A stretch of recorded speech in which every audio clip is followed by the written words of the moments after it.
ઉત્તર ગુજરાતમાં મેઘરાજા મહેરબાન થયા છે, જેમાં ઉત્તર ગુજરાતમાં સરકારની પ્રી મોન્સૂન કામગીરી એડે ગઈ હોય તેવું લાગી રહ્યું છે, કારણ કે ઉત્તર ગુજરાતના કેટલાય વિસ્તારોના ઘરોમાં પાણી ભરાઈ ગયા છે અને લોકો હેરાન પરેશાન થઈ ગયા છે। નમસ્કાર, વાઇબ્સ ઓફ ઇન્ડિયાની સાથે હું છું મેક્ષુ। તમને જણાવી દઈએ કે સાબરકાંઠા જિલ્લામાં ભારે વરસાદને પગલે ઠેર ઠેર પાણી ભરાઈ ગયા છે।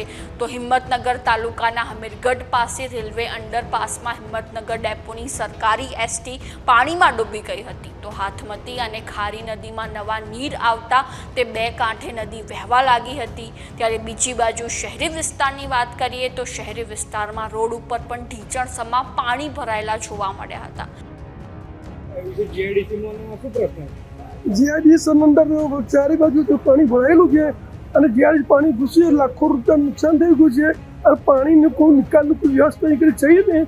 અને અમે જીઆઈડી એસોસિએશનને રજૂઆત કરીએ છીએ, જોઈએ છીએ, કરીએ છીએ, પણ કશું કામ થતું નથી।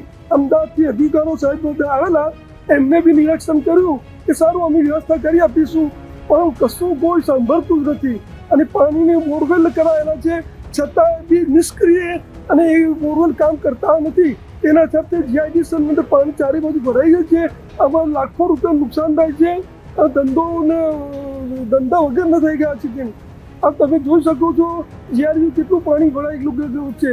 આમાં દાળને નુકસાન થયેલું છે, ઘઉંને નુકસાન થયેલું છે।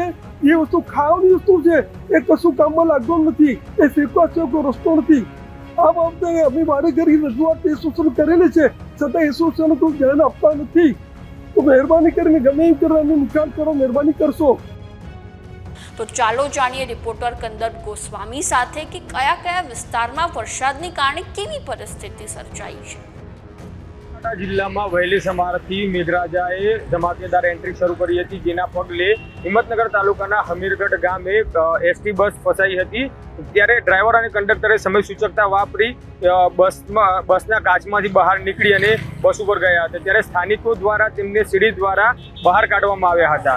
ત્યારબાદ હિંમતનગર નેશનલ હાઈવે નંબર 8 ઉપર સહકારીજીન વિસ્તારમાં ઘૂંટણસમાં પાણી ભરાયા હતા, જેના પગલે વાહન ચાલકો અને સ્થાનિકો પરેશાન થયા હતા। ત્યારે દર ચોમાસામાં આવી પરિસ્થિતિના કારણે લોકો હેરાન થતા હોય છે। તો હિંમતનગરના મહાવીરનગર વિસ્તારના રહેણાંક વિસ્તારોમાં પણ મકાનોમાં તેમજ દુકાનોમાં પાણી ઘૂસ્યા હતા। ત્યારે ધમાકેદાર વરસાદની એન્ટ્રીને લઈને ઠેર ઠેર પાણી ભરાયા હતા। ત્યારે હિંમતનગરના આવેલા શાક માર્કેટ વિસ્તારમાં પણ પાણી ભરાયા હતા। ત્યારે સહકારીજીન અને સાબરકાંઠામાં ભારે વરસાદના કારણે લોકોને ભારે હાલાકી પડી હતી।